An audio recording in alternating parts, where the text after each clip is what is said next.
Biafrans, wherever you are on the surface of this very planet Earth that Chukwokika Biama created. On this very day, Monday, the 25th day of January, in the year of our Most High Elohim 2021, with the time now standing at precisely 3 minutes past 7 p.m. in the glorious and blessed land of Biafra, I welcome each and every one of you. Above all, I welcome the youths of Nigeria, those of them who are from the Middle Belt ostensibly, and also our Oduduwa brethren. And as I welcome you, allow me to encourage you to also welcome other people right across this very planet that we inhabit. We are live and we are direct. As I said, today's day is the 25th day of January. The time now is 4 minutes past the top of the hour, regardless of where you are. That is how you know we are live and that we are direct. And as always, heaven, that gave us a message to give to the living, is presiding over our affairs this evening, as he has always done. Today is a very special day. Today is a day of mourning, that is true, because people fell, innocent civilians. The cowards killed them. They couldn't come to the bush to look for us. They decided to go to the streets of Olo, killing innocent people. Cowards they are. Cowards they are. They know we are in the bushes defending our land and our forests and our farmlands. They decided to go into the town. Hope Uzodinma sent them to kill innocent people. But today, we have given them, it's just an appetizer. Well, it's just a mobile appetizer. We will serve the main course very soon. As I told them, if your brother or your relative is at Obinze, and they come out on the streets of Olu, they will die. It's a very simple promise. And today we kept our promise. Ndiara. We are not going to deviate from our protocol. We must acknowledge all those who are listening all over the world.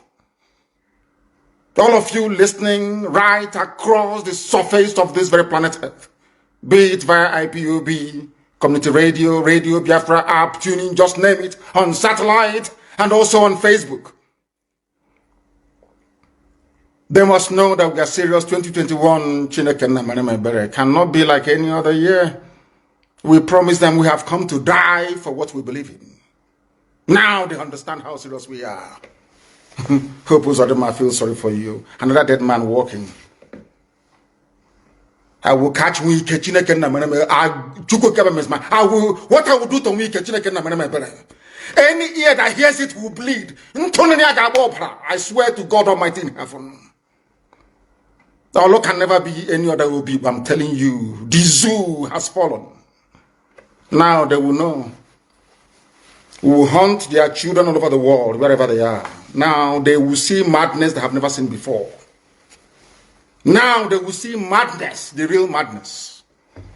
My name is Nnamdi Kalu. I lead the largest mass movement on the face of this planet Earth. Determined men and women, prepared to give up everything in pursuit of what is right before God and before man. We are the indigenous people of Biafra. Chukwokika Biama said, if you cannot defend this very land, then you have no right to exist. And that is exactly what we are doing. We have come to fight every form of banditry and evil. If you think the army can come to Biafra land again and kill civilians and walk away free, you are dreaming. If they come, they will die. Let us call upon heaven to take its rightful position this very evening. I am going to pray a prayer of David, because we are nothing without Elohim Adonai El Shaddai. that gave us this very mission. The hardest mission in the world is to set Biafra free. The hardest task on this earth. Because most of them are born ingrates. Some of them fathered by Janjaweed during the war, or should I say their parents. Some of them engaged in inglorious pursuit of meaningless wealth. But our job is different. We have been sent by heaven to do that work that the Almighty Himself mandated us to do, which is to set His children free in the center of this very earth, in the blessed land of Biafra, the land of the ancients, the hardest job in the world. We must honor in heaven. Do you think we apologize to anybody? Without apologies to any idiot. I will keep doing what I'm doing until I am invited to The Hague. Then I'll ask the whole world where they were in 1966 as 300,000 Biafrans were slaughtered in the north. Where were you between 67 and 70 when over 5 million were slaughtered? Where were you when Akalu Karada was beheaded in the north? Where were you all the countless riots and massacres in the damnable zoological republic against the chosen children of the Most High Elohim? Where were you people when Obibo was going down, burnt, synagogues destroyed, men and women abducted and sent to the north to be raped? Most of them are still in detention. Where were you? That's what I intend to ask the world, because this is a year of insanity and a year of madness. This year we show them what we are made up of. When we say Biafra or death, this year they will understand the meaning of it. We must pray. Because the whole world is listening, and I especially asked Nigerian youths to tune in this very evening or morning or afternoon, depending on where you are. I'm going to pray in English language. We shall praise thee.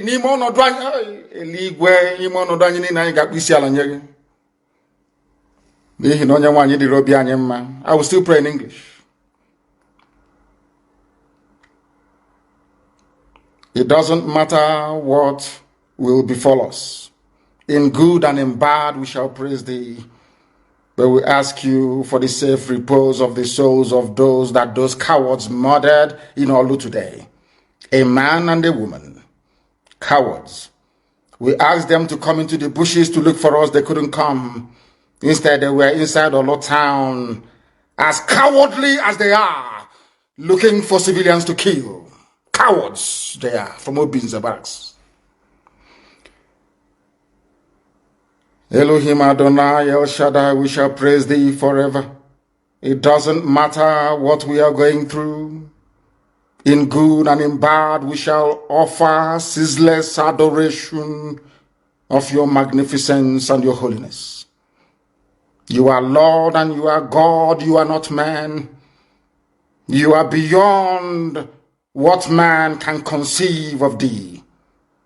That is why unashamedly this very evening we proclaim your greatness before the assembly of the upright and in the congregation of the living. Because your work upon our life is great. Your handiwork is honorable and glorious. It doesn't matter what we are going through, because you are God. We cannot question thee. And your righteousness endureth forever. Look at the things that you have made, the heavens and the earth, the moon, the stars, the ocean, the rivers, the streams, the mountains, all belong to thee. You are full of grace and compassion. And unto thee do we anchor every of our hope, every of our belief that Biafra shall be set free, and that you will also impart knowledge into young people within Nigeria to receive common sense, to absorb this very message this evening because it is comprehensive and incisive. You have shown us your mercy in the past. You will show us your mercy again. We are not asking for what doesn't belong to us. We are doing precisely that which you mandated us to do. That Biafra may come, that Oduduwa may come, and that every other shackled and enslaved ethnicity in the damnable zoological republic will be set free. That in the end, all of us, Biafrans, Oduduwa, Middle Belt, everybody will come together to give honor and praise unto your holy name for setting us free. Because this very contraption that Britain constructed was designed to kill, to emasculate, and to render asunder. Only with your help and your grace shall your children be set free. That in the end your name will be glorified, adored, honored, and praised now and forevermore, we pray. He said, if you don't have a pen and paper, go and get one. If you don't have, as I will always advise the Alomajiri, go and get your chalk and your slate. We are in for a marathon this evening. What we are going to, or what we hope to achieve after this very marathon broadcast, is a very comprehensive presentation that will lay bare to the understanding of the entirety of humanity the evil that Fulani Janjaweed is importance for everybody. After this evening, there will be no doubt. What we have cleverly done, or what we intend to do, is that I will post the relevant links and videos on my page on Facebook. So if you are in doubt that Fulani are playing games with all of you, you will go to my page and go through all I'm about to say this evening. They have brought the Atakia once again, but it's not going to work with us. They have tried to use incumbent politicians to do their bidding, but they have failed. Listen carefully. Get your pen and your paper. Very, very critical. Today will be a landmark broadcast, and you'll remember it forever and ever. After this program this evening, I would like our people who are well versed in these things to translate what I'm about to say into different languages, that people in other parts of the damnable Zoological Republic of Nigeria may be able to follow what we are saying and what we are doing. I want this very program translated into Hausa, into Yoruba, into TV. If Jukun has a separate language, we're also going to do the same for them, to enable people who are dwelling in rural areas to understand our mission, to understand what IPOB is doing, because there seems to me to be a lot of distortion. Nigerian newspapers do not report the truth. They are not objective. This brown envelope journalism of the very worst kind. What we are about to do this very evening is to outline why we are doing what we are doing. Because they travel to the Janjaweed North, or should I say to the Janjaweed controlled North. They lie to them. Nnamdi Kanu IPOB wants to break up Nigeria, wants to make your life a misery. Tonight we are saying it is a lie. They have been lying to you. They say Nnamdi Kanu is against everybody. He calls you animals, doesn't have regard for you. I am telling you now that your leaders and your elders, they are lying to you. If you're not a Biafran, they are deceiving you. They understand that only through what we are doing will you be set free.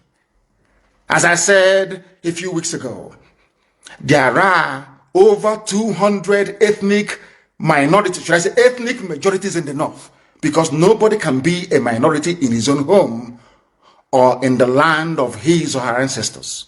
You cannot be a minority. That is why I don't believe in all this minority gibberish. Listen very carefully to what I have to say to you. IPOB is not against you. Biafra is for your own betterment. And if you have a pen, I want you to write what I'm saying down. In every part of the world, God Almighty in heaven, in his infinite mercy and wisdom, have always chosen one race to carry out any of his blessings, or should I say undertaking, at any point in history. What am I trying to say? When God wanted to develop Southeast Asia, he used Japan. When Elohim wanted to industrialize the world, he used Britain. It was called the industrial, first the agricultural revolution and then the industrial revolution. When Elohim wanted to educate the world as to the, should I say, niceties or benefits of social media, should I say, the internet and all the rest of it, the virtual world, so to speak, he brought in the US. When Chukwuemeka Biama wanted to make mobile phones available to everybody, he brought Nokia. I think that's in Finland. Mass production. When Elohim wanted the cost of goods and services to be reduced drastically, that poor people living in Africa can afford to have a flat screen television, he brought China for mass production.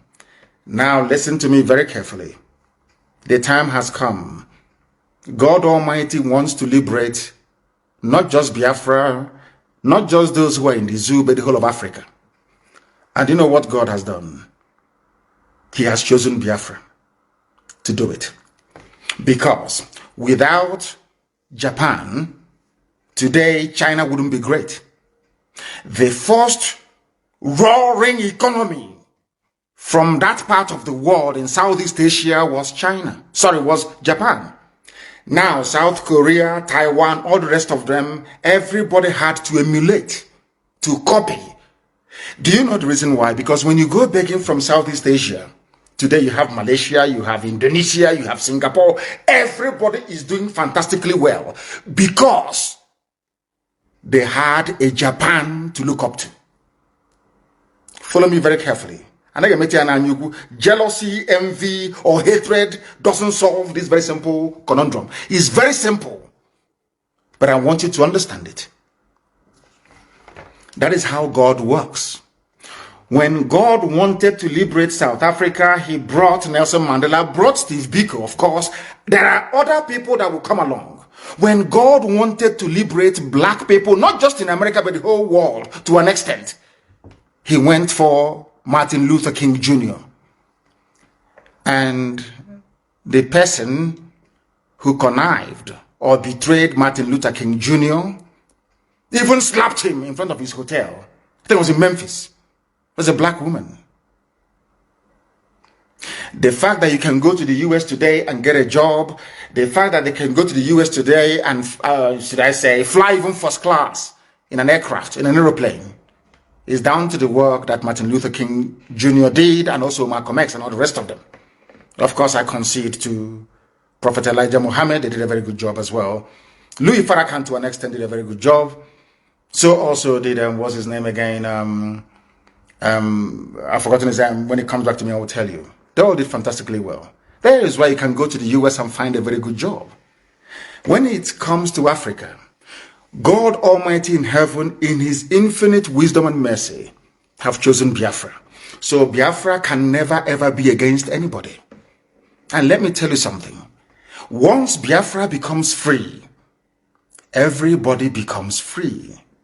Those harping on about one Nigeria, or the, should I say, the unsustainability of one Nigeria, are those who are benefiting from it.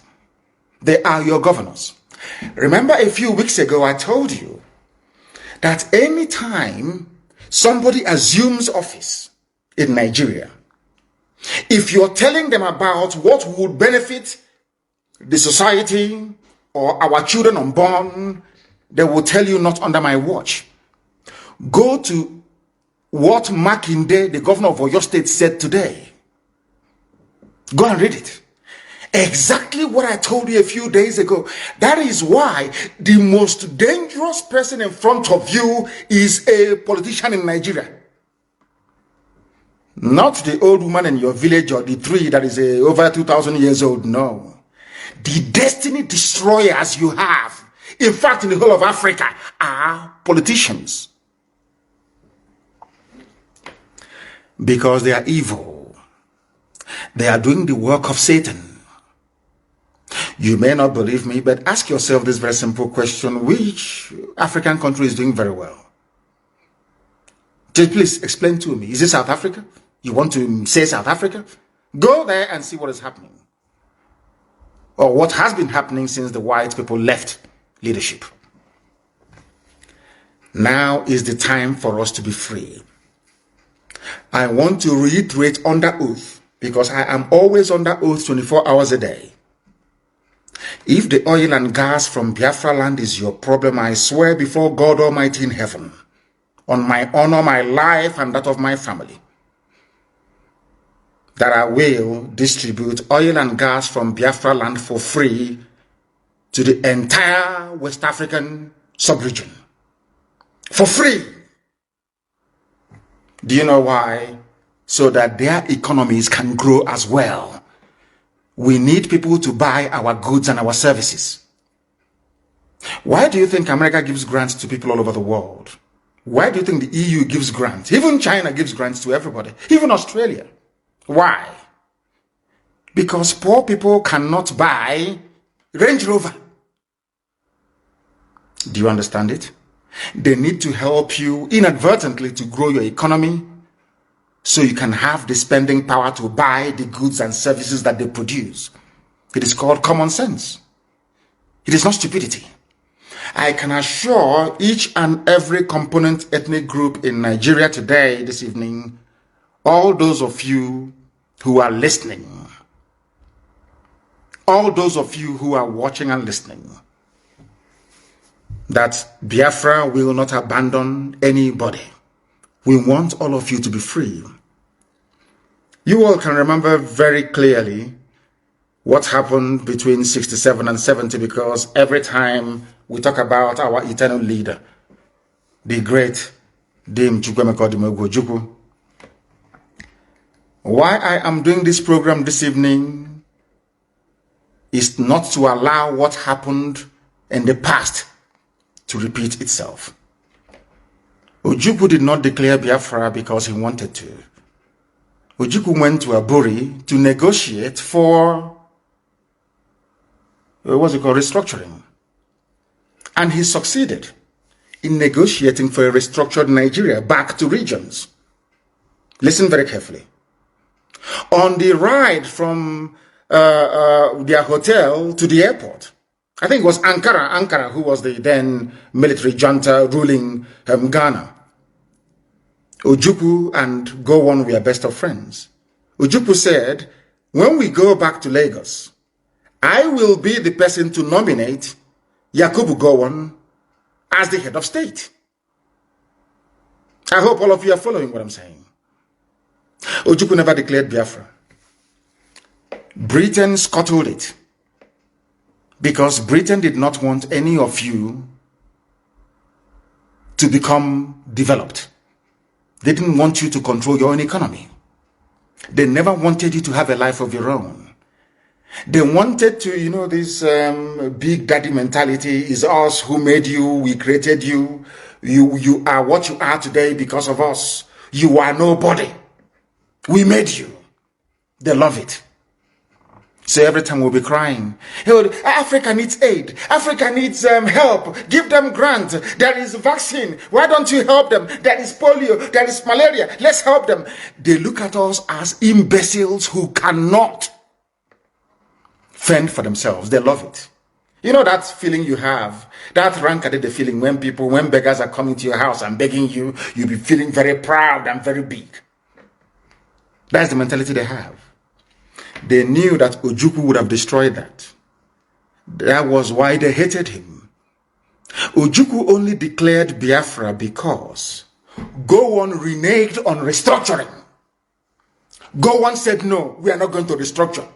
And Ojukwu said, this was not what we agreed in Aburi.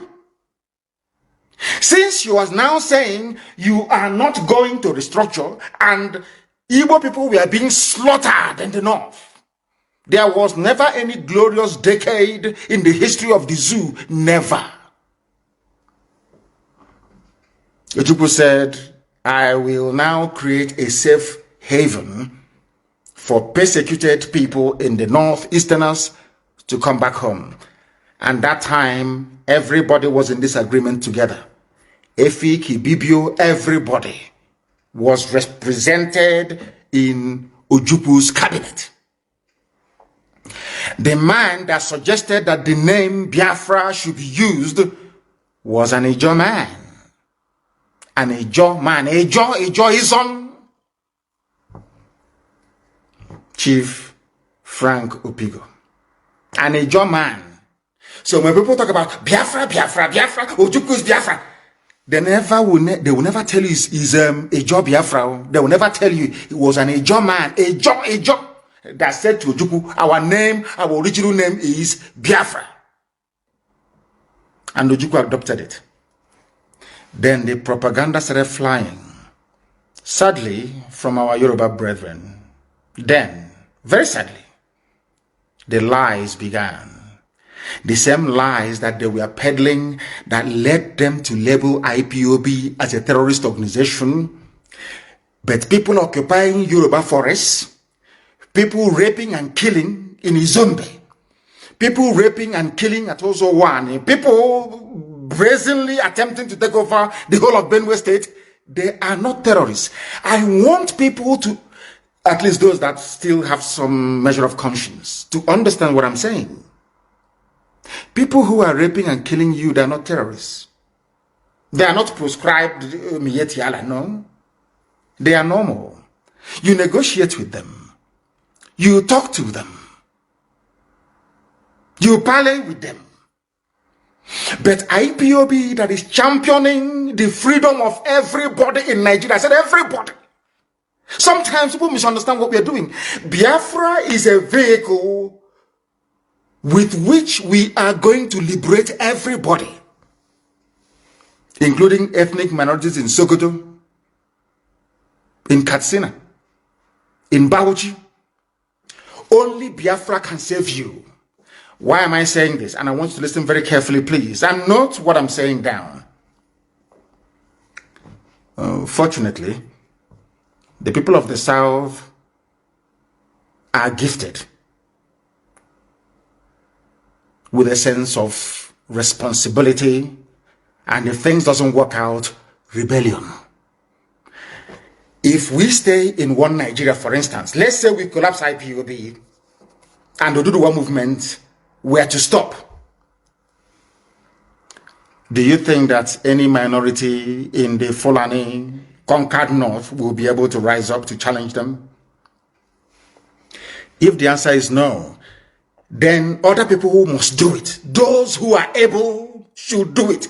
That is why IPOB, this Biafra movement, needs the support of everybody. It doesn't matter where you come from. It doesn't matter if you're from Krenenborn. It doesn't. Once you are suffering within Nigeria, you need IPOB and you need Biafra.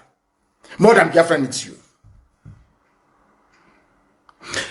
Because if we stop, let's say we collapse IPOB tonight and stop our agitation, how are you going to get electricity in your lifetime? How are you ever going to get good roads? How will you ever hold your corrupt and inept politicians responsible? And more importantly, how are you going to stop Fulanis from taking over your ancestral lands?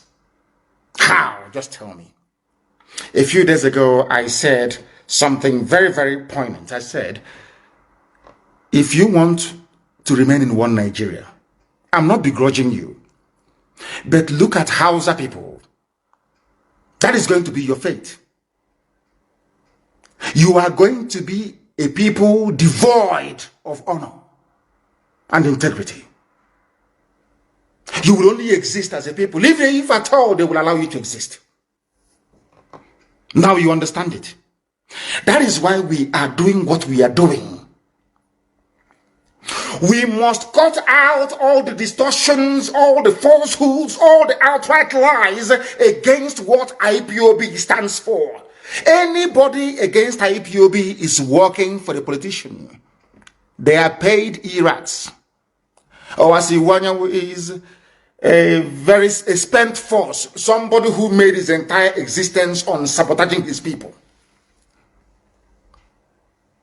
We love our elders. We respect them. If not that I'm a very, very discernible and sensible man, I would have thought that perhaps that Paya Debanjo has turned around to abandon truth, which I know and respect him for. Do you know that Paya Debanjo said, I am at one with Kanu? Yoruba media said, I am at war with Kanu.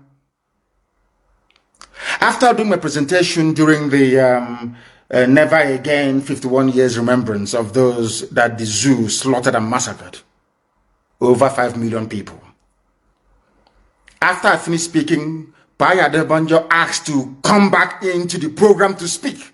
He was allowed. He said, I am at one with Kanu. Fulani is the problem of Nigeria. The media wrote that Paya Debanjo said, I am at war with Kanu. These are the people who have been lying to you, telling you that we hate you, IPOB is too parochial, we hate everybody. And I'm saying, if we hate everybody, why was it that when I was at DSS, those who used to wash my clothes were kids they picked up from Sokoto, from Zamfara, and tagged them Boko Haram sympathizers, locked them up some of them for nearly 4 years. They used to wash my clothes. They used to fetch water for me. Boko Haram people. We started talking. They were the ones telling me, they told me every history about Muhammad Yusuf. They found out Boko Haram that the zoo police killed. You know, sometimes, you know that Nigeria even accused me once of supporting Boko Haram. Because I came and I made it very public that Boko Haram is the way it is today because of the wickedness of Nigerians. An average Nigerian is a very wicked animal, a wicked beast. Why do I say this? When Muhammad Yusuf was agitating for referendum, some of you don't know this, the Boko Haram founder was agitating for referendum in the northeast. The Nigerian police killed him. That was why they turned violent. But when you discuss the history of Boko Haram, people will say that terrorists, they are this, that. But it was the Nigerian state that inflicted terrorism on these very poor people. That was why they took up arms. That is a fact. Castigate Boko Haram all you like. Cast aspersions all you like. Say whatever you want to say against them. It was your docility. You were there. Nigerian police went and killed a man that hasn't killed anybody. Today they're holding El Zagzagi. Holding him. Tomorrow now, when El Zagzagi dies in custody, and another front will be opened up with Shia Muslims in the north, all of you will start yapping as usual, terrorist group, terrorist. But now that El Zagzagi is suffering injustice, all of you are quiet. The only time I'm speaking the truth, you know me, I speak the truth always. I don't give a damn who is upset or who isn't. Have you noticed something? The same thing now that Yoruba media is saying that, of course, I love Sunday Igboho very well. He's doing a very fantastic job, and I will keep supporting him. Do you see the way the Yoruba media are reporting their own people? Do you see how they're writing about every second, every minute, every second, every minute? Because he is Yoruba. And the media in Nigeria is controlled by Yoruba people. And now I'm asking myself, what is the difference between what Sunday is fighting for, what Muhammad Yusuf was fighting for before they killed him, and what Nnamdi is fighting for? No difference. Follow me very carefully, please. I'm not saying that I condone or tolerate the excesses of Boko Haram bombing and killing people. I completely reject and condemn it. But there is no difference. Yoruba will never promote anybody outside their tribe. They are journalists I'm talking about. Never. Because somehow they feel that the coming of Biafra will somehow disadvantage them. I don't know why. Or is it because somebody somewhere is desperately trying to become the president of the damnable Zoological Republic? I have no idea. But I want you to pay attention this evening. Ask yourself this question. What is it that Sunday Iwoho is doing that is different from what IPOB is doing? What's the difference?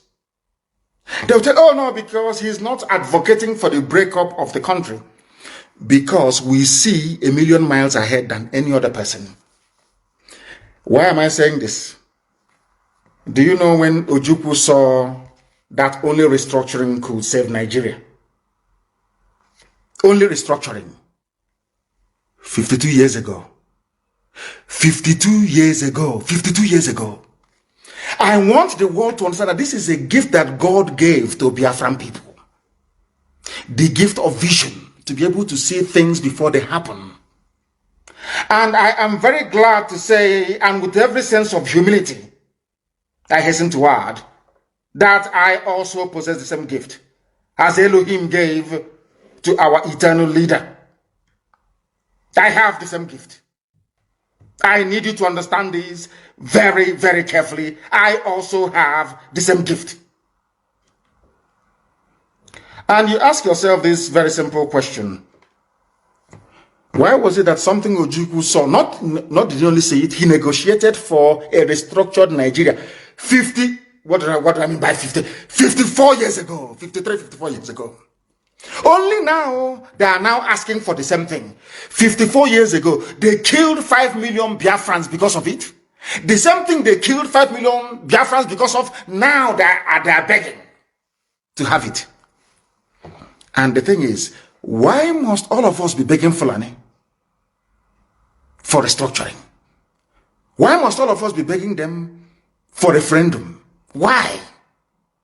Are they God? Are they holding the key to our lives? Why must we are begging? Every time we are begging them, oh, please, can you restructure? Oh, please, can you give us? Every time, please. Who are these people that we keep begging them? And I will tell you to go through your elected representatives. They tell you to go through your politicians. But one thing you don't understand is this. They are the ones that allowed the INEC that they control to bring those people forward as your political leaders. So they control them.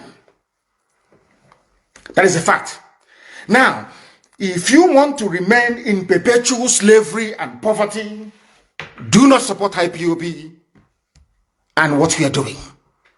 But if you want to, you see, sometimes people think that I'll give you a very simple example. China is blessed. They are doing well all over the world. The economy is booming. I think now they are number one, I believe, in the whole world in terms of economy, and they are number two in terms of military might. That is their blessing. No one can take it away from them. Do you understand? No amount of jealousy can change it. If out of jealousy, or you believe that Biafra is going to be one very beautiful nation in Africa, and because of that, you are not going to support them, you are doing yourself a disfavor. Because there's a way we say it where we come from. If you're suffering, we are also suffering. Everybody's suffering. And let me ask you, which other people do you think will have the courage to do what Biafrans have been doing for the past, say, 54 years? Which other people in Nigeria, I'm asking you, can do it? There is nothing envy or jealousy can do for you. You can be jealous from now till the kingdom come. It cannot remove God's blessing and grace upon a people. Why is it that Angela Merkel, as advanced as Germany is, will say that USA is the leader of the free world? You know all the problems that they had during the Trump era with NATO funding and all the rest of it, World Trade Organization, World Health Organization, and the rest of it. If you ask Angela Merkel, leading a very proud Germany, she will tell you, we look up to America as the leader of the free world. Is it going to stop Germany from doing very well by acknowledging the preeminence of the United States of America? No. If you ask Boris Johnson now, he will tell you the most important thing for us is to make sure that America comes back to lead the free world. It doesn't matter if you're hung up on your jealousy or your envy. It's not going to change God's blessing. The same thing applies to Biafra and IPOB. And to the Igbo race to an extent. The same thing happened to the Jews. Jealousy, envy, jealousy, envy, jealousy, envy all over the world. They were slaughtered over and over again. They were killed. It never ever removed the grace of God from upon them. Today, Israel is standing very, very strong. Why am I saying all these things to Nigerian youths? It's for them to understand this very simple fact that we have not come to take anything that belongs to anybody. We have come to set all of you free. And I will reiterate, once we are all free, if all of you gather together, first of all, you need freedom. You know, what I find astonishing about the likes of people who should know better, like Wole Soyinka, were advocating for sovereign national conference until Obasanjo came, a Yoruba man became the president, and they forgot about it. Had they stood on that, if after this liberation of everybody in Nigeria, all of you were to come together to say, we still want to remain in Nigeria, after a referendum, I am a Democrat.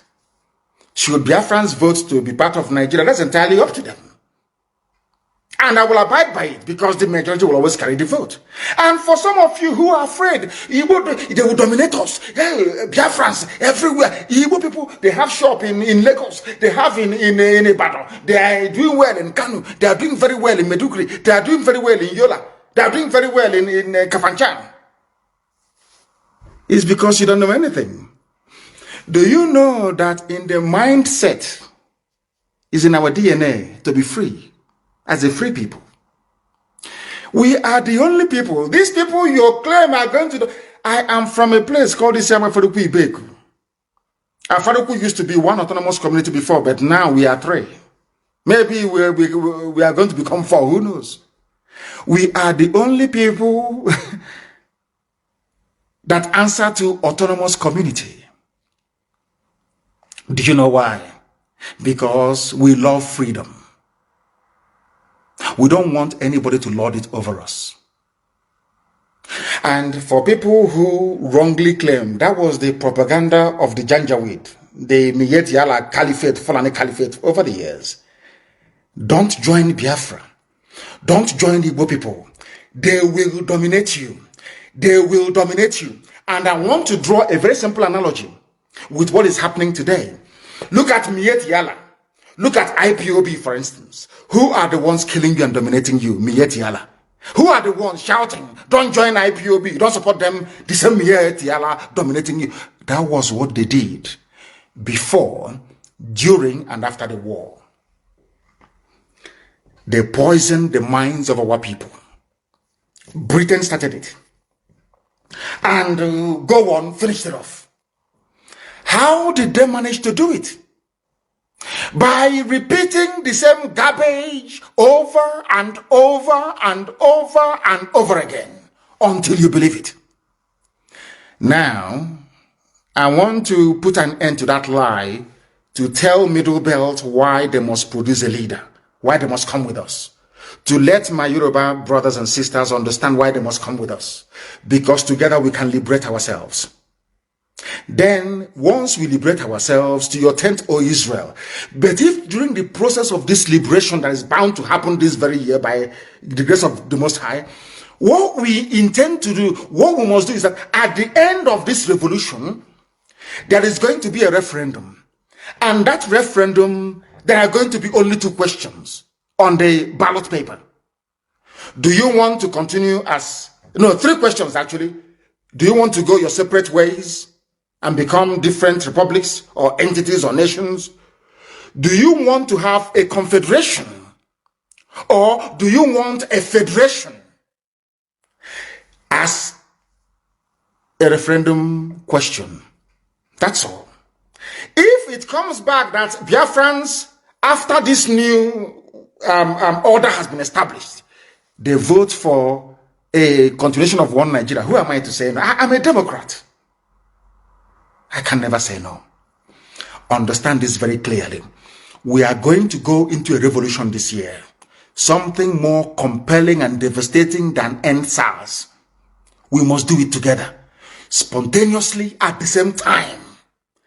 As I told you, we outnumber them. Their soldiers cannot fight. Because a soldier doesn't know if he's firing into a crowd of his own relatives. He doesn't know. It's like throwing a stone into the market. You don't know if that stone is going to strike one of your relatives. But we know they will bring Fulani terrorists from the Sahel, give them Nigerian army uniform to come and fight us. That's what they're going to do. As they're doing in Okigwe right now. Now listen very carefully when they do that. We outnumber them. Fulani is a minority. They're not up to 4% of the population of the zoo called Nigeria. They cannot intimidate all of us.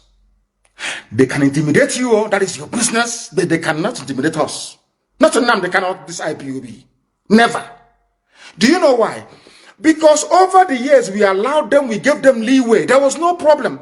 Only Fulani is at war with every ethnic minority, or should I say every ethnic group in Nigeria. Only them. Ask yourself why. We have gone beyond stupid analysis. Every day we analyze. Every day we keep analyzing the news. This happened. That happened. Oh, they have killed somebody here. I said to you, now is the time for us to band together. The promise I'm making all Nigerian youths this very night, because it's night time in Nigeria, is this. After we must have succeeded liberating each and every one of us, there is going to be a referendum. In that referendum, there will be 3 questions. Do you want Nigeria to continue as a federation, the way it's presently structured? Do you want confederation, which is regional government?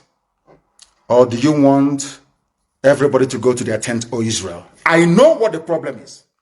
People will say, when I was in detention at DSS, one of the officers that usually take me to court, one very fine, handsome man, he's from Borno State. He said to me, do you know I am a Christian and I am indigenous to Borno? I didn't come from anywhere else. My ancestors, our village, we have been there for millennia. Do you know that? I said, no, I don't know. He said, the mistake people make is that lumping everybody from the north together. They are either Hausa or they are Fulani. That I'm mistaken. This is a DSS officer trying to lecture me. I said, okay, I understand. And he said to me, when he was bringing me back from the court, he said to me, our problem is not with Biafra, not with you, but if you go, what is going to be our fate? The only reason why we have not been slaughtered or forcibly converted to Islam is the presence of Igbo people everywhere in Nigeria. A DSS officer confessed to me that it is better for them that we are all suffering in one Nigeria than to allow the East to break away. Because if you go, there will be no buffer anymore. There will be nobody to protect us. We are finished. DSS officer confessed to me. So this evening, and over the years I've been thinking, you know, I came out of that's their mess for very many years. They came to my house to kill me. To tell you how, you see, when I say that a black man is evil, people don't quite understand what I'm saying.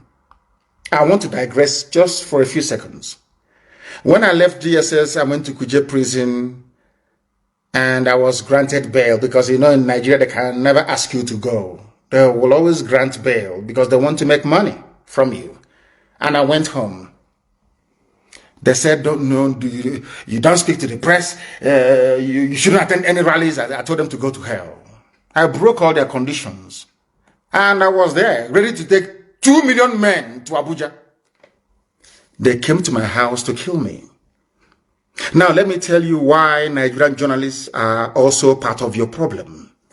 Because they never ever educate you. They always lie to you. I was in my house. The army came, the army of Nigeria sent Nwodo, Ibazu, Ekwemado, and who else invited? And Umai invited the army to kill me. Do you know the reason why? Because I refused to call off the governorship elections boycott in Anambra State in 2017. I told them I won't call it off. They sent the army to come and kill me.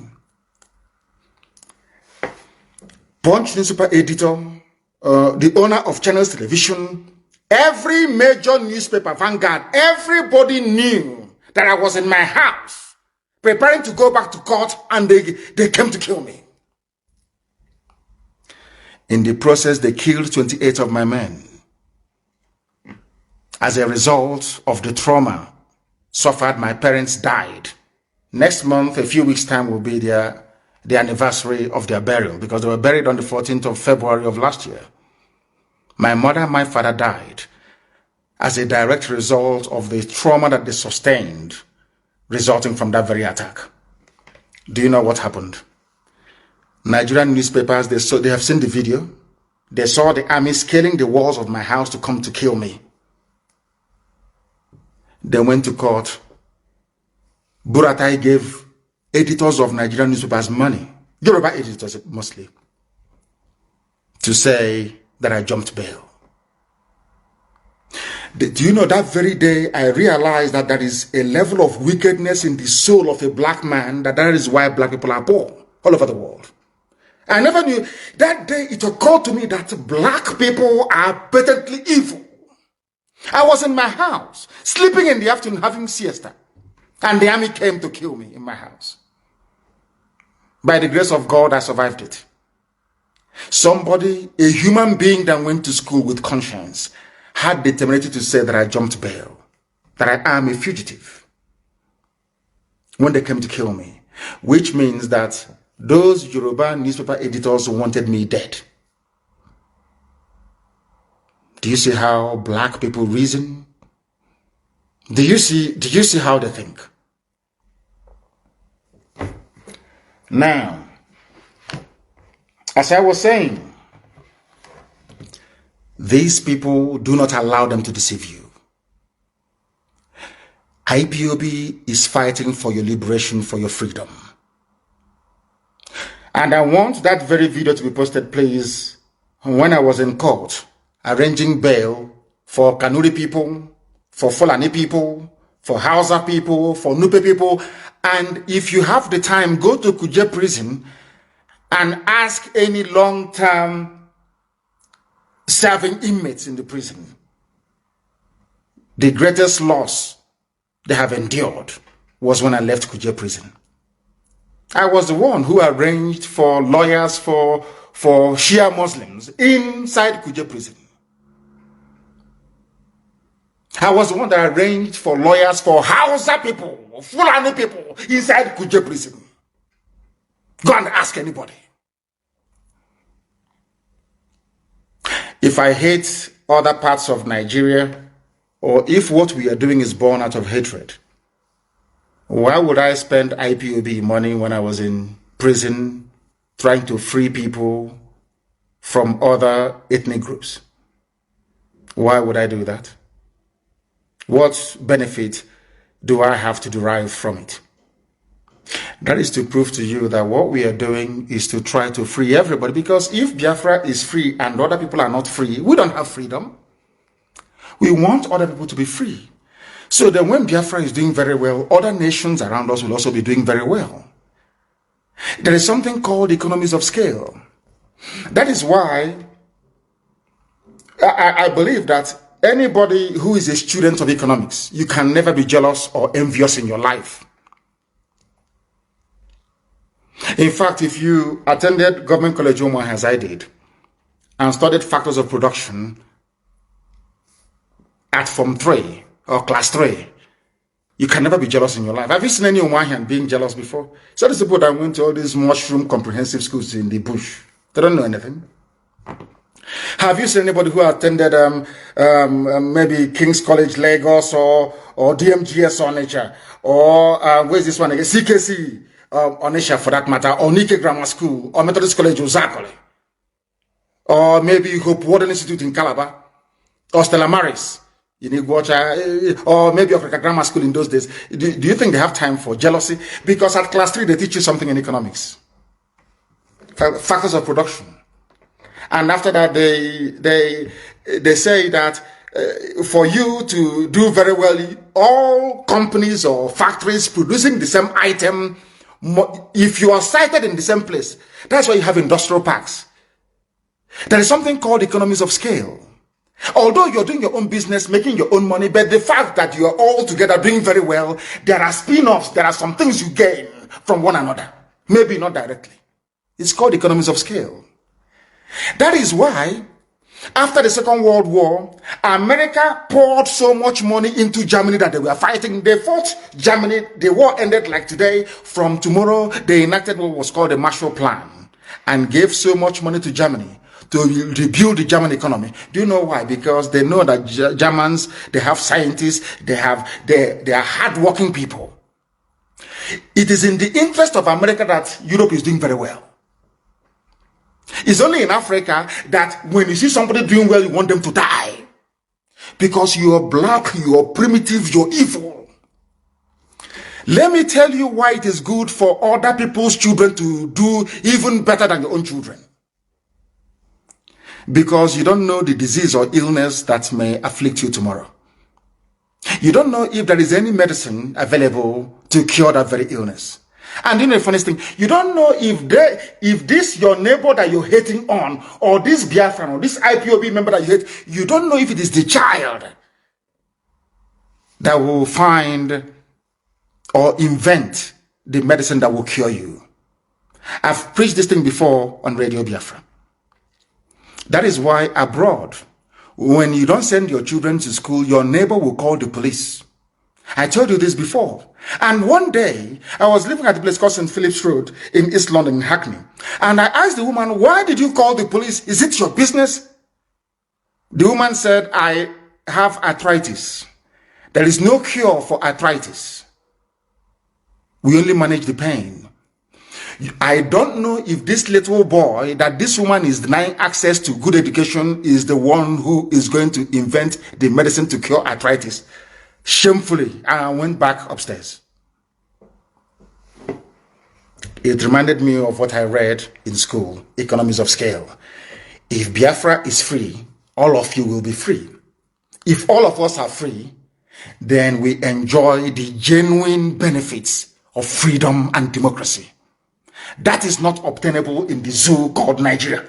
And that is why you must reject this Luciferian concocted zoological Republic of Nigeria. And now I want you to understand this. I had wanted to build a very small context, a sort of background, so you understand why I call Nigeria a zoo. Some of you get upset.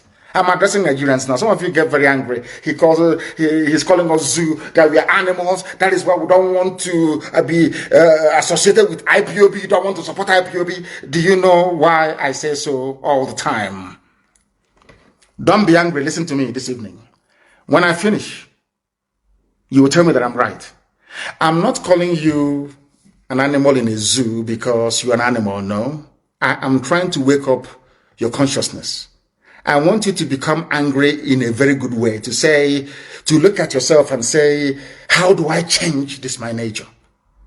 It is a very, very constructive criticism. Do you know one very funny? I wanted to go, after tonight's lecture, I want you to go to the nearest hospital. Go to the A&E. You will see people with all manner of health challenges. Maybe somebody involved in a motor accident, or maybe somebody who have suffered heart failure. I want you to go to the ICU unit. Of course, we don't have it in the zoo. Intensive care unit. Just peep through the window. Once there is no pulse in that person, they cannot no longer feel the heartbeat. You know one thing they do, one funny thing they do, they pump electricity into that very person. And when they want to do it, the person applying the electric shock will be protected. Others will run away. Understand this very carefully. Do you know why they're doing it? Because those who are living, those who are well, if you give them a dose of that electric shock, it may damage them. But to this person that the heart is no longer beating, is dying, they need electric shock to wake them up. The same thing happens in real life. That's the reason why we do things the way we do it. That was why I called Nigeria a zoo, and why I call Nigerians animals, because you are dead. I need to wake you up. I need your consciousness to rise up, to realize that you're in a mess. And because it took you very many years to understand it, that is why you are in the mess that you're in today. The zoo was attacking Dele Momodu, my good friend. But you have forgotten, all of you have somehow forgotten what they said.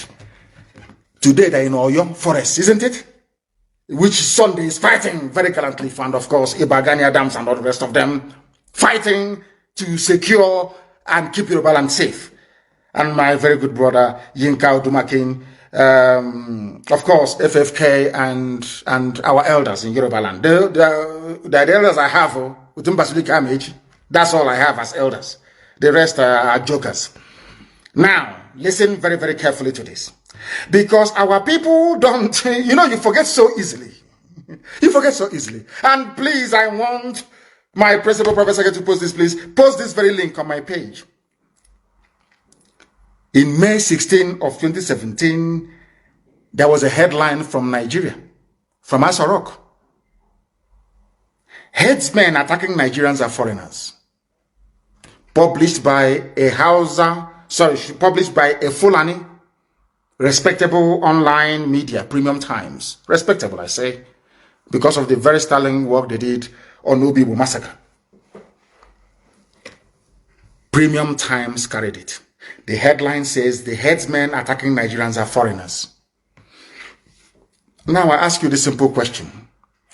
If the headsmen attacking Nigerians are foreigners, what are they doing in the forests of Yoruba land? It is here. They have been raping, abducting, kidnapping, asking for ransom, killing people in broad daylight sometimes. And it's here. Now, let me read this a little bit for you so you understand. Nigerians are, this is why I call you a zoo. Because you never make any reference to anything. You never connect the dots. Never, ever, ever. Ask yourself, if the Nigerian government can say that the headsmen attacking us are foreigners, then what are they doing in our bushes? Why is Arewa Consultative Forum defending them? Why are respectable northerners coming out to defend what is clearly indefensible? I don't understand it. You said they are foreigners. I didn't say it. Nobody knew where these people came from. You are the ones that told us that they are foreigners. But Nigerians have forgotten. All of you have just forgotten. But tonight I'm here to remind you. Headsmen attacking Nigerians are foreigners, according to minister. And I'll read it for you. This news was published on May 16, 2017 by one Sani talker. So you will not say it's a Biafran or a Southerner. Now listen very carefully. The Nigerian government said on Tuesday that most of the headsmen carrying out attacks across Nigeria are foreigners. They have now accepted that Fulani people are carrying out attacks across Nigeria and that those Fulani people are foreigners. Then you are asking me to give land to foreigners. Now let me even ask, if these people are coming across the northern borders with their AK-47, who allowed them to come in the first place? These are sensible questions we expect sensible people to be asking. Isn't it? Now, my question to Nigerians tonight is this. Why are you not asking these questions? You people came out and told us, the minister said, these headsmen attacking us are foreigners. Why then should we give them land for Ruga? Why should you forcibly take over our forests and our ancestral lands to harbor people who are from the Sahel, not even Nigerians, so according to them? Now, having dealt with that very question, and I want you to bear that in mind, please. Why then are you paying Miyetti Yala to stop the killing?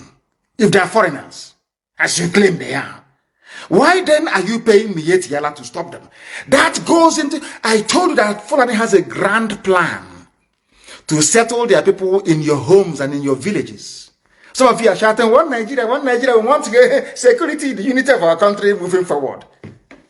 You have just signed your own death warrant because they are in it together, including your so-called presidency. This is what they do very well. It's all takia. Everybody knows that. They deceive you. They cheat you. Today they say, oh, we apologize to the residents of... Apologize for what? You should... Implicit in the apology in Oyo and in Ondo means that they carried out the attacks. Why are you apologizing for the attacks carried out by these primitive people from the Sahel if you're not part of it? And by the way, why are you apologizing? Shouldn't you be in jail for killing people? For killing the daughter of Fashoranti? Shouldn't you be in jail? What is an apology? Now, they apologized in front of the governors and in front of the police commissioner of Oyo State. Yes, our dear sister Ngozi. And by the way, thank you for not arresting Sunday, because you would have gotten yourself into very serious trouble. Now, ask yourself this question. Somebody came out and said, we apologize for killing you. Is that what should be happening? Shouldn't they be in jail? Shouldn't they be in prison for killing people? Do you see why I call it the place a zoo, honestly speaking? And Yoruba newspapers just carried the news as if nothing happened. Oh, they have apologized. Apologized for what? For killing people? Apologized for raping people? Apologized for vandalism? Apologized and that's it. I'm scared. There is a level of docility that people will possess, and you begin to worry for them. People came to Yoruba land and killed people, and they said, we apologize, and that's it. And that's it.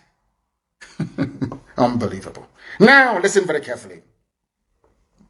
This video that, I don't know if Dele Mamodu played this video actually, was a video that was played, or should I say, published very many years ago, about what is happening in the zoo. And I'm going to play it for the whole world to understand, so that they can know the truth about what Fulani has in store for you. You don't know it, but we do. We are not fighting for Biafra for the sake of it. We are fighting for Biafra so we can escape from Nigeria before what is to come becomes. Now, listen to this very carefully. Not from me, listen. But as you're listening, bear it in mind that they told also that these people killing us are foreigners. Under their watch, they let them in. That means that the borders of the north is not working. That means that the immigration department is not fit for purpose. They have no shame. Please listen to this.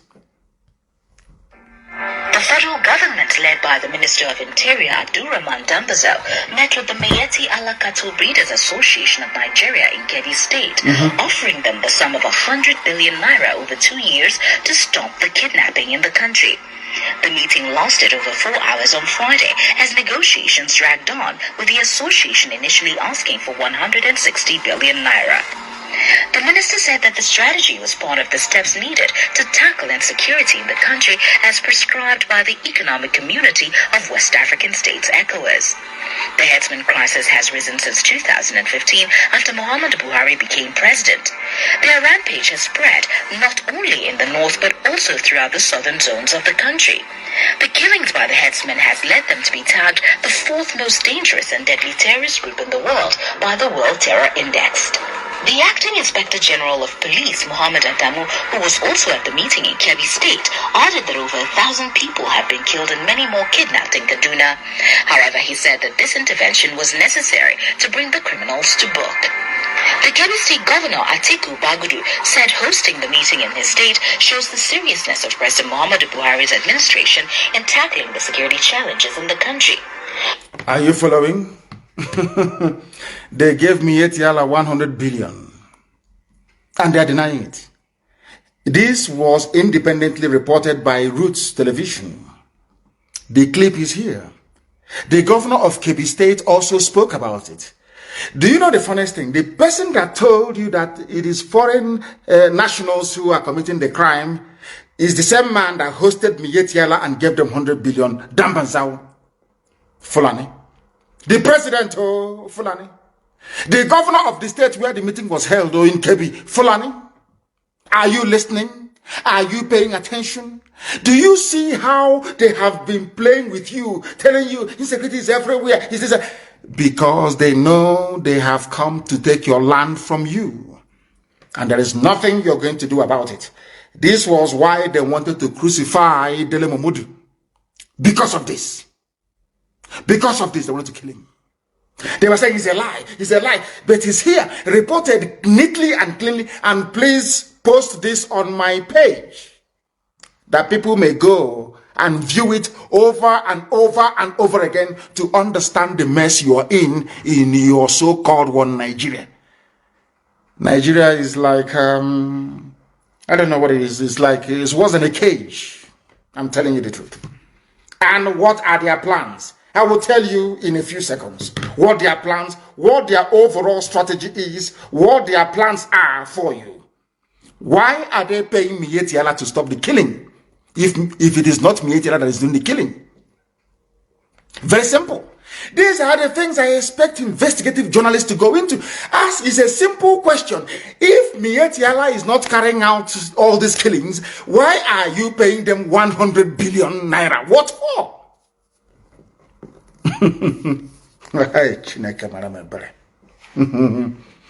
He's here. Dear me. And as usual, they have denied it. Garba Shehu came out to deny it. He said Dele Momodu shouldn't have played it. We never offered 100 billion to any association, but the facts are there. You can see it very clearly with your two eyes open. It's called Takia, to deceive you. You hear them, Makinde must do something, Akeredolu must do something, we are in one Nigeria, everybody can be everywhere. The elders should speak against it. That was how they kept goading in Niawodo until Niawodo succumbed and said the army can attack Isiama Farubu, my hometown, to kill me. Niawodo, Ike Mado, Odevo Mahi, Willie Obiano, and Okeziba signed my death warrant and said, go and kill him. Nothing will happen.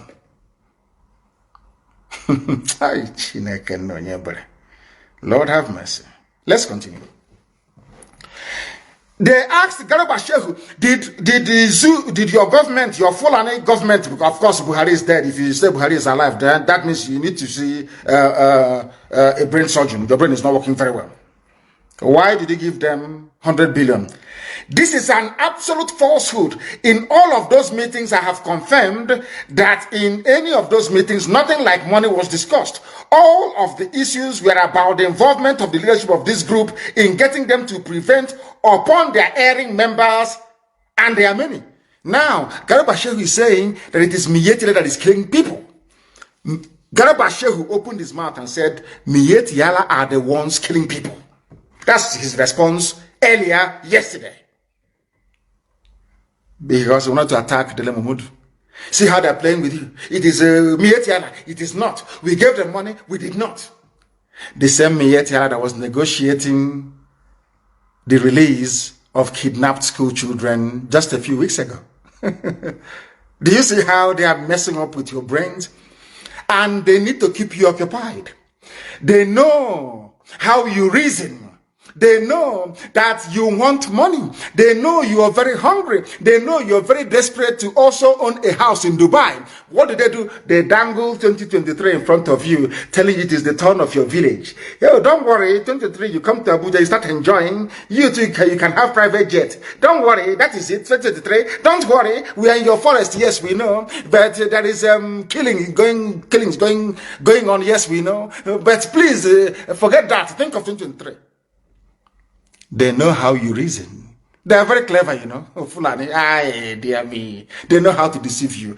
And they have willing tools in Yoruba journalism. Yoruba journalism is as poisonous as a very corrupt, desperate politician. Very, very poisonous. Very poisonous, I tell you. It was Yoruba media complicity and duplicity. That is why their forests are being occupied today. Because what goes around comes around. They never knew that by helping these Janjaweed Caliphate suppress freedom fighters, that they themselves are opening up their land for occupation. They never knew it. It's common sense. Today everybody is suffering. Garuba Shehu said only a few days ago, no, just yesterday, that it was Mieti Allah carrying out the killings. Has anyone suggested that Mieti Allah should be, I don't know, proscribed? No. When they kill you, they apologize to you. But IPOB that did nothing. They want to tag a terrorist group. That is the mind of a black person. It is here. The evidence is right in front of us. But Nigerians are too gullible, and I'm asking Nigerian youths tonight, do not be gullible anymore. Do not be gullible anymore. Stand up and say that we have had enough. And when we call you to come out on the streets to protest, just do it. And you have your freedom in your hands. They kept denying, oh, we never gave money to Mieti Allah, but I want to read another news for you, and please publish it. I want you to publish it on my page, the link to this Guardian newspaper publication. Foundation sues government over alleged plan to pay Fulani headsmen 100 billion to stop kidnapping. They want to pay them 100 billion to stop kidnapping. Now, let me read that for you. The incorporated trustees of Malcolm Omirobo Foundation has filed a suit against the government of Nigeria over alleged plan to pay Fulani headsmen 100 billion to woo them to stop kidnapping and banditry in the country. Fulani are the ones doing the kidnapping. Fulani are the people doing the banditry. It is not profiling. They have maybe Britain advised them 2 days ago. Start using the word profiling. You know, it's very sweet. We are not profiling anybody. We are telling you the truth. You set up all these terror groups to advance Fulani hegemonic interests right across length and breadth of Nigeria. That is what you're doing. And we are calling you out. And you don't like it. That was why you tagged IPOB a terrorist movement, to try to silence us. But God Almighty in heaven had other plans. It is here. Vanguard publication. Confirmation that Fulani people are the ones doing the killing, and they are the ones paying themselves to stop killing their so-called fellow Nigerians. And Governor Makinde is saying, we are one. Let us stay in peace, because he doesn't want his security votes to be threatened. That is black people for you. Black people for you. Now, there's another news. Coming from the same Fulani group. I want you to pay very serious attention, please. Coming from the same Fulani group. This news was published on May the 10th, 2019. A Fulani group warns Nigerian government against compensating Mieti Allah with 100 billion. Please post the link on my page so the so-called Nigerians can come and see what has become of their lives. How they are deceiving you. Even a Fulani group. Sequel to reports making the rounds that federal government is offering the Mieti Ala Cattle Breeders Association of Nigeria the sum of 100 billion. And remember, when Garba Shehu was asked, why are you giving them money? He said that Mieti Ala is a legitimate stakeholder in the country. Have you forgotten? Garba Shehu, go and Google it. Garba Shehu, just Google Mieti Ala, a legitimate stakeholder in the government of Nigeria, you will see it. The same Garba Shehu. When he was asked a few years ago, now he has changed. We never gave them money because they think they are talking to fools. They think they are talking to idiots. This very group is called the Gan Allah Fulani Development Association of Nigeria. They want the government not to give this money to Mieti Yala. They use it to buy guns and equipments to bribe some very corrupt and useless traditional rulers in the south to give them land to occupy forcibly. Are you following? That's Nigeria for you. That is one Nigeria for you, and we are here to educate the youth of Nigeria so you understand what is affecting your lives, how these people have done everything they can to make your life a misery. And after receiving 100 billion, they went on rampage. That is why you have them everywhere. That 100 billion was to boost them, to scatter them everywhere. That was what happened. And that is why you have Fulani Mietiala killing everywhere right now. The 100 billion was to move them down south, to take over your ancestral lands. Can you imagine that Nigerians are running from their fellow Nigerians? Very, very sad indeed. Wave after wave of attack. Coordinated, carefully planned by the late dead Buhari. Of course, he'll be very proud from his grave in Saudi Arabia. What people are doing in his name. Abba Kyari took over from him. Ismaila Isafuntua came up. In fact, Maman Dara is gone. Is remaining El Rufai and Buratai. All Fulani. All Fulani planning your demise, and you're there foolishly looking upon 2023 and planning or talking your usual garbage about what Nigeria. They are even mad people everywhere. That is why they don't like us, and we don't give a damn. We don't need your likeness. And now let me also confirm to you the grand plan of the Fulani to take over your lands and kill you in the process. Now, please, I want you to also publish this news, and you can Google it if you like. We have paid some Fulani to stop killings in southern Kaduna. Who said it? Governor El Rufai of Kaduna, Vanguard publication of December the 3rd, 2016. A Fulani governor of Kaduna State said we have paid some Fulani to stop the killing. It didn't start today. This was in 2016.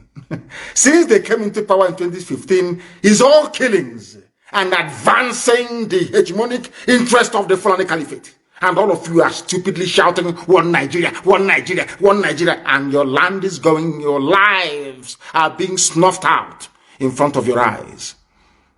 Do you see how foolish Nigerians are? Do you see why I call Nigeria a zoo? Do you see why I call Nigerians animals? Because they do not reason. They don't know how to reason very well. Some may get upset about it. But I'm sure in the quiet of your home, you will say that what Nnamdi is saying is right. We have paid some Fulani, please publish it on my page. I beg you, the link is a Vanguard link. Kaduna State Governor Malam Nasser El Rufai has said his government has traced some violent, aggrieved Fulani to their countries. Fulani came to Nigeria, got upset, and went back to their countries. And there is immigration. No? Hey, zoological republic. Zoo. Chineke, man. What type of God made you people? What type of God made you people? My goodness.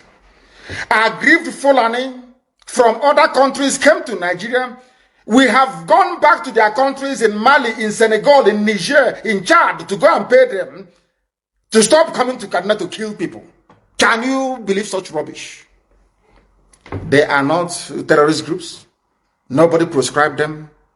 But Yoruba media Right prescribed on that about IPOB.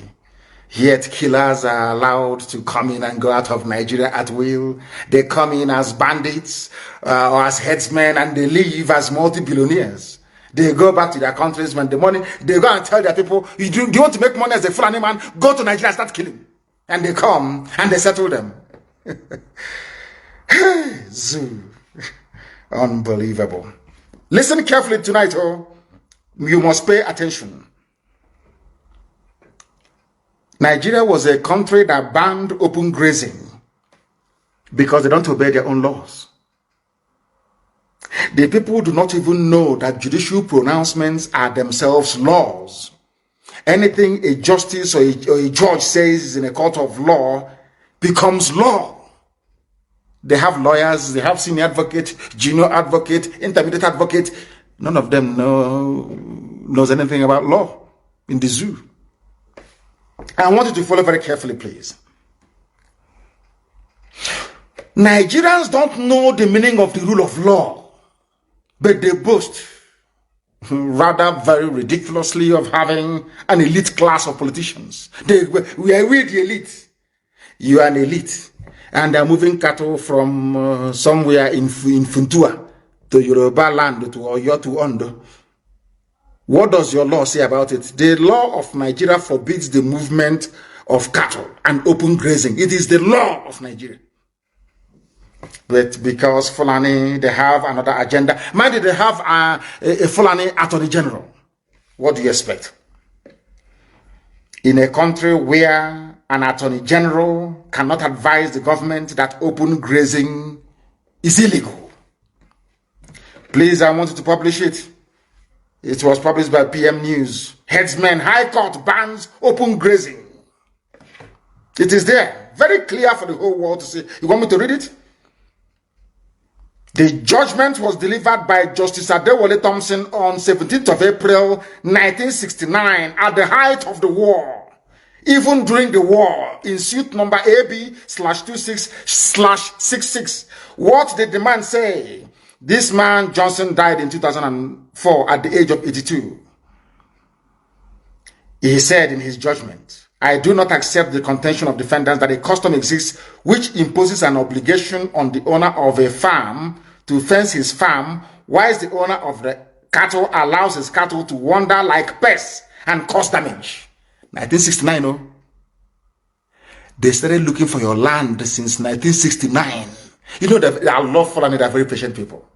They know how to play this game. They are very patient. Even if they don't accomplish their aim before 2023, they will wait for another 8 years. They will come back and they will continue. Until they take over your land. It is here. This is a law in Nigeria. Because this judgment was pronounced by a judge, Justice Adewale Thompson, on 17th of April. It is everywhere in the whole world. That is the reason why people go to the Supreme Court in America. Any pronouncement by the Supreme Court becomes law. When they say we are going to allow abortion, open abortion becomes the law. When they said that now blacks and whites are equal, they can ride on any public transport, it became the law. Congress did not legislate for blacks and whites to ride on a bus. I forgot the name of that woman. I think it was somewhere in Alabama. I've forgotten. Well, it's a very famous case in America. I don't know why I forgot it. The woman that refused to stand up and give up her seat to a white passenger on a public bus. It went all the way to the Supreme Court. The Supreme Court of America said you can sit anywhere on a bus. That abolished segregation on buses, on public buses. House of Reps or Senate did not debate it or vote on it. Now you understand, don't you, how civilized countries operate. Any pronouncement by a court of law becomes law on its own. Nigeria has this law since 1969 that banned open grazing. But today, you are talking about open grazing. And you're telling me that such a place deserves to be called a country? Oh, dear me. Hell, Britain made me mad. Very sad indeed. I played this video for you before and I want to play it for you again. And please repost it on my page. About the Bauchi governor talking about how they are going to bring in Fulani from everywhere and they pay them your money. The money comes from Biafra land, from our oil and our gas in Biafra land. Chai, these guys, they have messed us up. Messed everybody up. Now listen to this, please. It with them more because to them they don't have borders from Cameroon to Nigeria. But that's the thing, Excellency. How they don't have borders? Fulani don't have borders. That's why they can come, plan with Miet Yala, kill people, kidnap people, collect 100 billion. They go back, they finish spending the money, and they come back for more. And you want Nigeria. You people are your ignorance astonish me. I am amazed at this level of ignorance. This is a sitting governor, and I want you to listen to him to understand the plan that the Fulanis have for you. Listen to him, Fulani governor. Hey, get with them more because to them they don't have borders from Cameroon to Nigeria. But that's the thing, Excellency. How do we ensure that those who will be participating in this federal government largely funded program will be Nigerians? Federal government funded thank you very much. It's Rosa Parks. Rosa Parks. The case made it all. I want to educate Nigerian lawyers because senior advocates advocating rubbish. You don't need to make noise about Fulani people in your forest. Just go to court and ask them to reinterpret what Justice Thompson said in 1969. It is law in Nigeria. Anywhere you see a Fulani man grazing the cattle outside, they are breaking the law of the land. They should be in jail. Rosa Parks is the woman's name. Thank you very much. You claim you're educated. These black people. What is wrong with you? With you people? What is wrong with you people that you cannot reason properly? Rosa Parks. Nobody came back and said white supremacists never came back to say to Rosa Parks, no, it was then, it's now. You have to go and sit at the back or give up your chair. Supreme Court of America made a pronouncement and that was it. It became law. You can sit anywhere on a bus. The same thing is applicable in the zoo where there is supposedly the rule of law. Once a judge makes a pronouncement in a court of law, it becomes law. Senior advocate talking rubbish on Channels TV. Let's listen please to your Bauchi governor giving your land away to his brothers from the Sahel. In the name of one Nigeria. In terms of the funding? No, in terms of the operations. This is to bring in the Fulanis together. Where Fulanis from other countries. Fulanis from other countries together in Nigeria. That is why they need your forest. That is why they need your land. That is why they're telling you about we can live anywhere we like. The person living anywhere he likes, where is he from? Is he from Niger, from Chad, from Senegal, from Gambia, from Mali, from Burkina Faso? Where are they from? And now you can say it. Hi, Zoo. Listen. I see there is a lot of mistrust and misconception with regards to the Fulani man. The Fulani man is a global or an African person. He moves from the Gambia, from Senegal, and his nationality is just a Fulani man. And as a person, I may have my relations in the Cameroon, but they are also Fulani men. I have relations because from the maternal side, I'm a Fulani man. And that is why we want to educate people. A Fulani man sees himself as a Bayelsan, as somebody come from the Niger Delta, because he speaks the Niger Delta language. Are you listening? And I don't. And of course, we would have to just take this as part of our own heritage, something that is African, and that we cannot just close the border and say the Fulani man is just a Nigerian. Close border and say Fulani is only in Nigeria. There are Fulani elsewhere. They want to come and see their brothers in Nigeria. And you are talking about one Nigeria. One Nigeria. One Nigeria. Very, very sad indeed. One Nigeria. Open your border so that Fulanis can come and collect their own 100 billion from the presidency. Fulani presidency.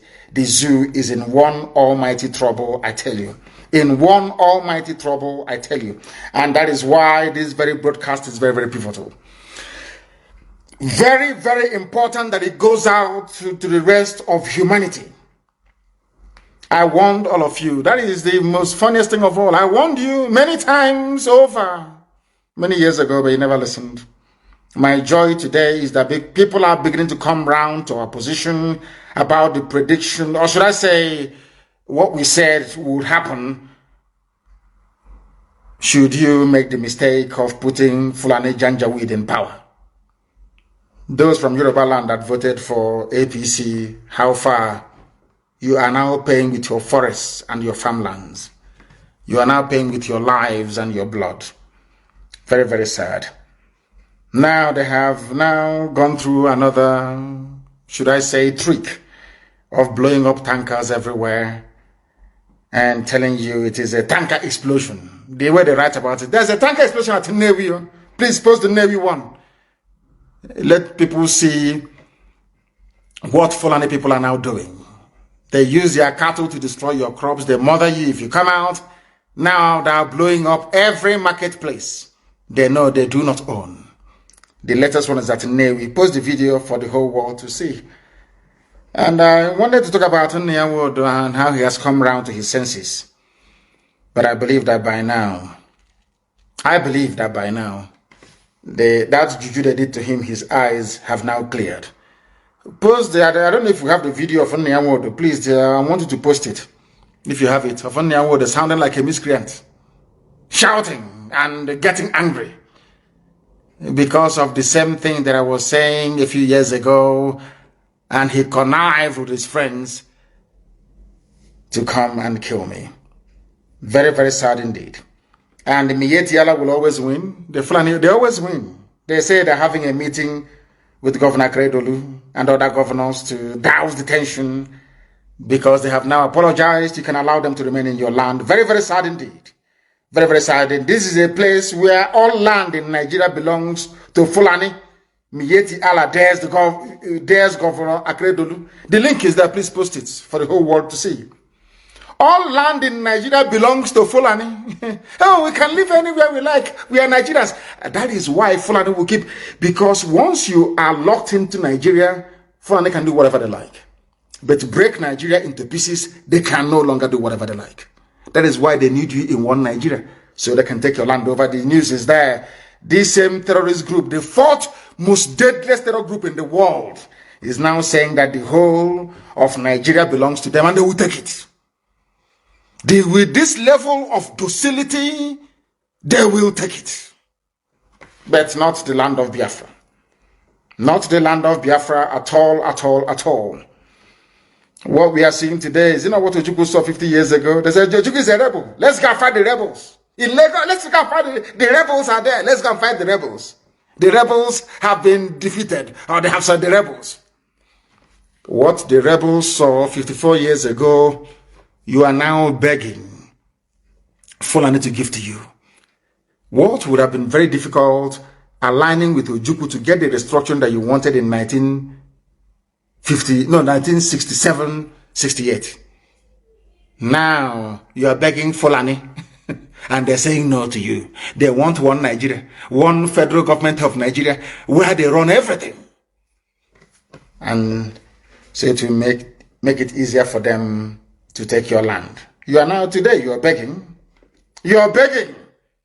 And that is the reason why this evening I'm asking the Middle Belt to please rally round a young, vibrant leader in the Middle Belt to champion your cause. We will work together to make sure that we set our lives free. Very, very important.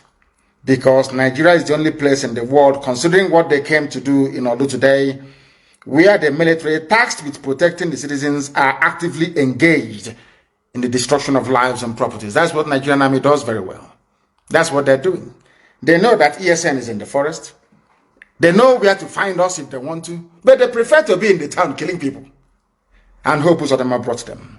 And I hope that all of you are aware of the consequences of the actions of Hope Uzodema, a 419er from Lagos, a thief and a criminal, that the Janjaweed imposed upon you people. Very, very sad indeed. And in that same zoo, rather than being in the north and fighting the bandits that they created, the people that abducted 8 orphans from an Abuja orphanage, you people are not ashamed of yourselves. When are you going to rise up to say enough is enough? Forget NSAS.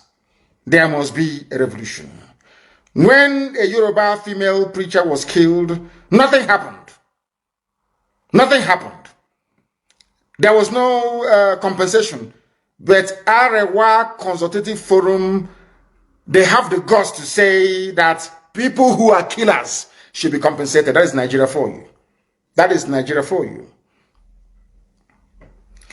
I mean, in the past, people used to say that it was an Igbo man. Igbo man, you know, they very cleverly pointed you to an Igbo man, pointed you to IPOB, to Nnamdi Kanu, people for you to take out your frustrations on, whereas they are busy colonizing you, not even colonizing, subjugating you in your own land. That was what the Fulanis have done very, very cleverly. It is only now that our brother Bayo Oluwasomi is now saying that Fulani have now launched a genocidal war against the Yorubas. What goes around does invariably come around. And even in Ogun State, the Fulani headsmen are still brutalizing people and shattering the jaws of women. And who are the people responsible for this reign of terror in the name of the diseased and dying one Nigeria? In a country where the Fulani is a minority. History will always repeat itself. Buhari came in 1983 and destroyed lives and killed people. He was overthrown, thankfully, by Babangida. And in 2015, you people brought him back. And I managed to publish the names of those who are responsible for the, should I say, the mess that Nigeria is in today. It's on my page. You can go and read it. But there is something that I want to point out this evening, because it seems to me that my friends in Yoruba media, they know the truth, but they know how to dance around it.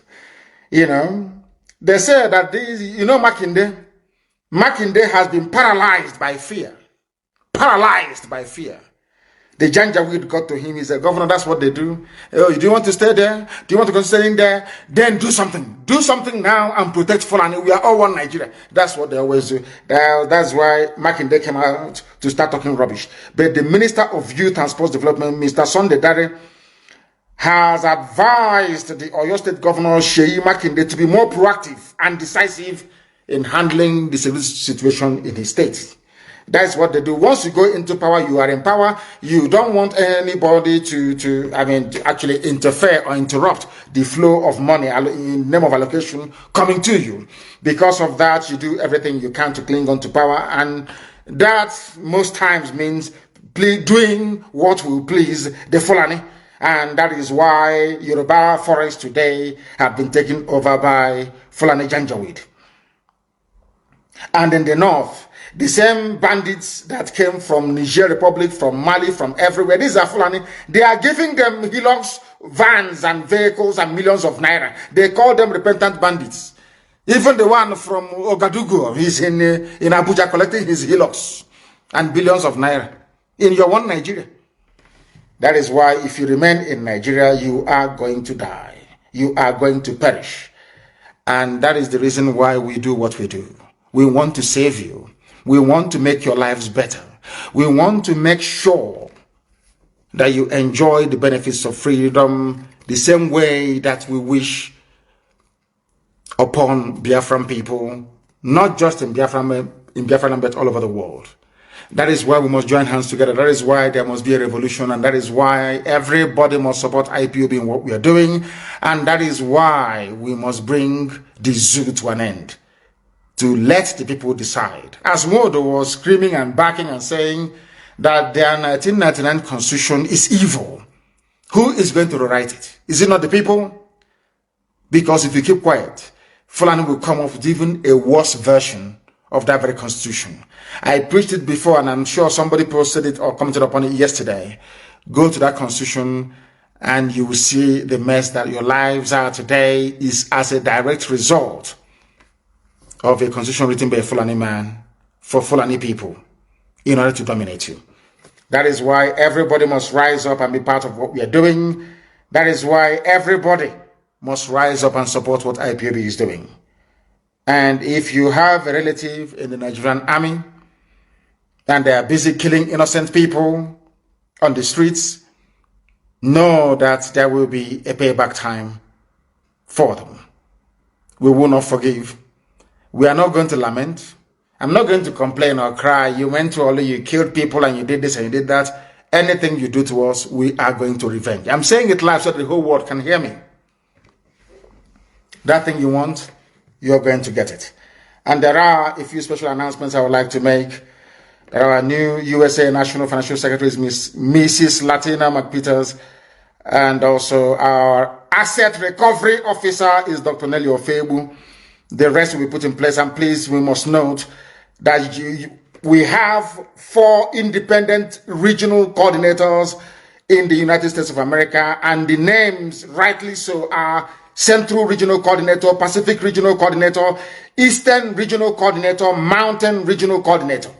They are all independent. We must make this very, very clear, please. And you also know that we are doing a very fantastic job, and our land is safer today than it was yesterday. That I can assure you. The zoo will try everything they can to intimidate. That it is in their nature. But we are not going to capitulate. We are standing very tall and very firm, because the land of Biafra must be protected at all cost. And that is precisely what we are doing. And with that, we have come to the end of our presentation this very evening. I thank you all for listening, and I'm sure you have noted down very important and critical points for you to research at your leisure. Or you can come back to my page to go through all the links and the videos that we have published to prove to you irrefutably that the Fulanis are out to conquer, to subjugate, to kill, to pillage, and to drive us away from our lands, and we're not going to allow it. Once again, thank you very much for listening.